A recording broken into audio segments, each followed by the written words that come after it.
গণৰাজ্য দিৱসলৈ মাথো এটা দিন ৰাজ্যজুৰি চলিছে ব্যাপক প্ৰস্তুতি প্ৰান্তে প্ৰান্তে সষ্টম আৰক্ষী প্ৰশাসন গঢ়ি তোলা হৈছে কটকটীয়া নিৰাপত্তা বেহু নদীৰ ঘাটৰ পৰা স্পৰ্শকাতৰ এলেকালৈ গণৰাজ্য দিৱসৰ পতাকা উত্তোলন স্থলীৰ পৰা ৰাষ্ট্ৰীয় ঘাইপথলৈ সকলোতে সষ্টম হৈ আছে অসম আৰক্ষী পানী নখৰকা নিৰাপত্তা বেহুৰ মাজেৰে গণৰাজ্য দিৱস উদযাপন কৰিবলৈ সাজু হৈছে ৰাজ্যবাসী নিষিদ্ধ ঘোষিত সংগঠনৰ গণৰাজ্য দিৱস বৰ্জনৰ আহ্বানক আওকাণ কৰি সাজু হৈছে সকলো ৰাজ্যৰ প্ৰান্তে প্ৰান্তে তালাচী চলাইছে অসম আৰক্ষীৰ জোৱানে স্পৰ্শকাতৰ বহু এলেকাত চলিছে অভিযান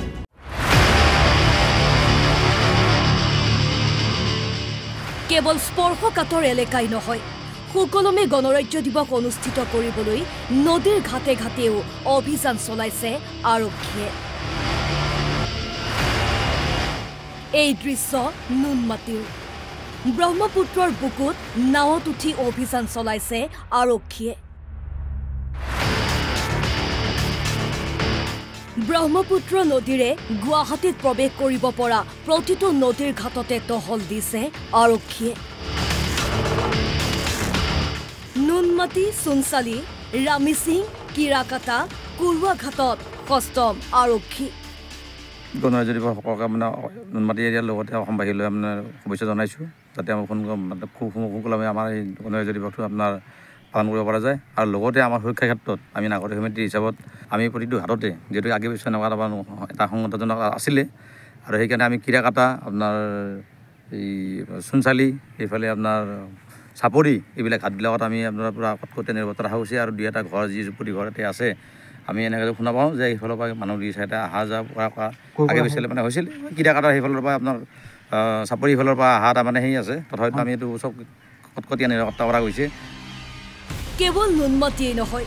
গুৱাহাটী মহানগৰীৰ প্ৰতিটো স্থানতে তৎপৰ হৈ আছে আৰক্ষী প্ৰশাসন কোনো দুষ্কৃতিকাৰীয়ে যাতে মহানগৰীত প্ৰৱেশ কৰি অনাকাংক্ষিত ঘটনা সংঘটিত কৰিব নোৱাৰে তাৰ বাবে এইদৰে অভিযান চলাইছে বৃহৎ আৰক্ষীৰ দলে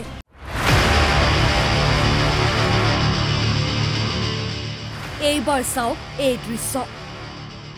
এই দৃশ্য হৈছে চিপাঝাৰৰ দিনে নিশাৰ প্ৰতিখন বাহনত এনেদৰে তালাচী চলাইছে আৰক্ষীয়ে জনসাধাৰণৰ নিৰাপত্তা তথা সম্ভাৱ্য কুটাঘাতমূলক কাৰ্যকলাপ ৰোধৰ বাবে আৰক্ষীৰ এই পদক্ষেপ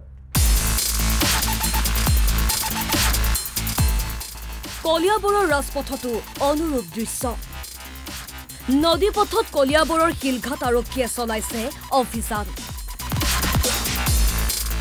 কুটাঘাতমূলক কাৰ্য ৰোধৰ বাবে লৈছে বিশেষ পদক্ষেপ অহা কালিলৈ যেহেতু ৭৬ সংখ্যক গণৰাজ্য দিৱস গতিকে আমি এই ক্ষেত্ৰত যাতে কোনো ধৰণৰ কুটাঘাতকাৰীয়ে কোনো ধৰণৰ কুটাঘাতমূলক কাৰ্য সংঘটিত কৰিব নোৱাৰে গতিকে আমি আমাৰ এই কলিয়াভোমোৰা দলঙৰ পৰা কাজিৰঙা ৰাষ্ট্ৰীয় উদ্যানৰ আশে পাশে এই বৃহৎ অঞ্চলটো আমি পহৰা সুনিশ্চিত কৰিছোঁ গতিকে আমি নিজে টহল ব্যৱস্থা কৰিছোঁ যাতে এনেধৰণৰ কোনো ঘটনা সংঘটিত হ'ব নোৱাৰে 15 আগষ্টত সংঘটিত ঘটনাৰ পুনৰাবৃত্তি নহবলৈ এইদৰে নিশ্চিত নিৰাপত্তা বেহু গঢ়ি তুলিছে আৰক্ষীয়ে এইদৰে আৰক্ষীৰ বেহুৰ মাজত গণৰাজ্য দিৱস উদযাপন কৰিবলৈ সাজু হৈছে ৰাজ্যবাসী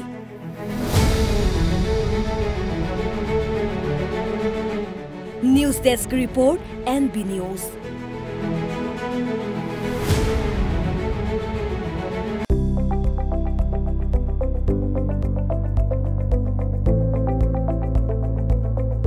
NB নিউজ সহজ সৰল ভাষাত নৱভাৰতৰ কথা